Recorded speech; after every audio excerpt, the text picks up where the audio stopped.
Howdy everybody! So this is the biggest thing I couldn't wait for since my amputation, and it was to get my fake leg. I was counting the days and my appointment could not come fast enough. Right when I got there, my prosthetist, aka Miss MacGyver, had me sit down and try on my custom-made liner. Once that felt great, it was time for casting.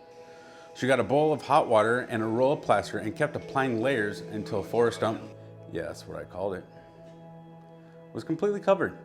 And as she put the strips of plaster on, she would press firmly, making sure every contour translated to the mold. Once the plaster dried, she took measurements and went to make the test socket. Now, unfortunately, I don't have any of that footage of that process as they make everything in the back room. But the cool thing is about this place is they have 4 shop dogs on any given day. And if you want to, you can bring yours in as well. Now everything is made on site at my prosthetist office, which is super rare. Most of the time you have to go back a couple of weeks later and changes, and then have to be resent again to an off-site lab, and then back and forth, which can be a huge pain, but it can get done. So we killed the time by playing catch while the test socket was being made. The test socket is clear, which allows Miss MacGyver to see if there's any major pressure points that need to be fixed. I also judge it to use what thickness of sock to use.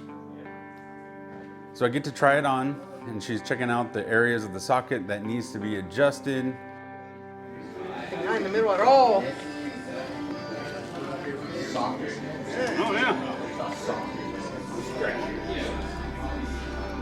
That one's not as much. This one really is. I never actually noticed that. It might just be too because, you know, things aren't attached, so it free flows a little bit more.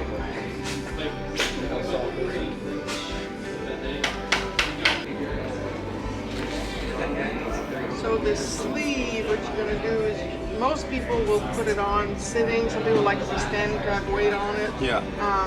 Either way, so, and they're kind of hard to pull up. Yeah. But you just basically pull it out.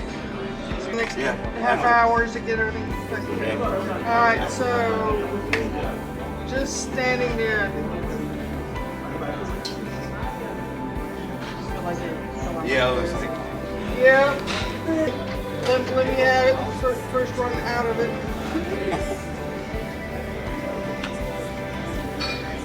But look, you got 2 legs on. Yeah. That's so crazy.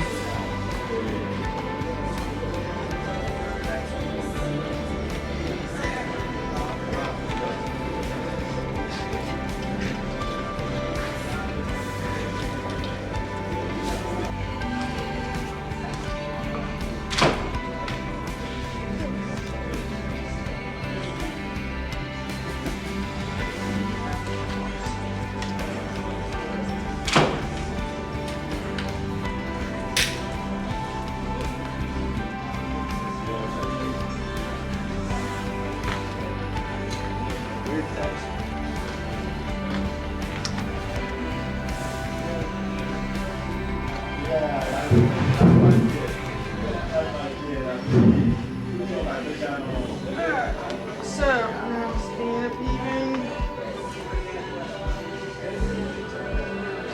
Gonna start anyway.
Yeah, it feels like it, yeah. Yeah.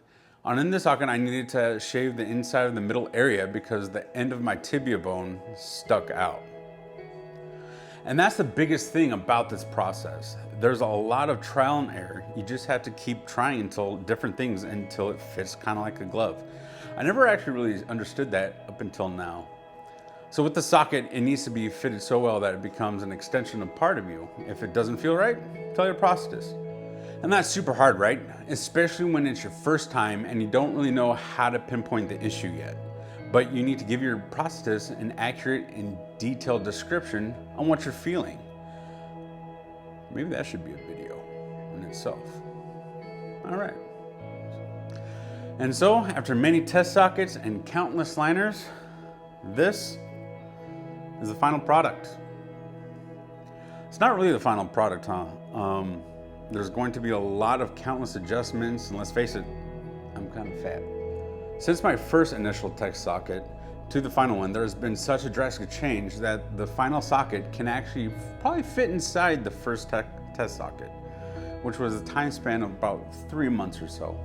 I didn't get my permanent socket until my stump stayed a consistent size for a few weeks. And even now, it could probably stand to be adjusted. But for now, I put on extra socks, varying thicknesses, to give me the best fit possible. So this foot is a Shockwave made by Freedom Innovations, and I'll do a separate video on the foot. But so far, it's been awesome. The little ball acts like an ankle, and I can walk more naturally, and I can do more activities, anything from golf, hiking, snowboarding, wakeboarding.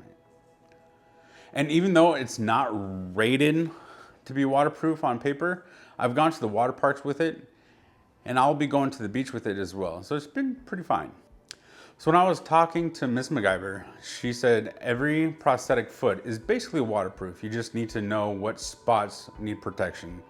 So you do that with Vaseline and do a deep clean right afterwards. Case in my point, the screws needed to be covered in Vaseline. So talk to your prosthetist. I'm not a prosthetic guru. I just trust in my kick-ass lady and follow directions.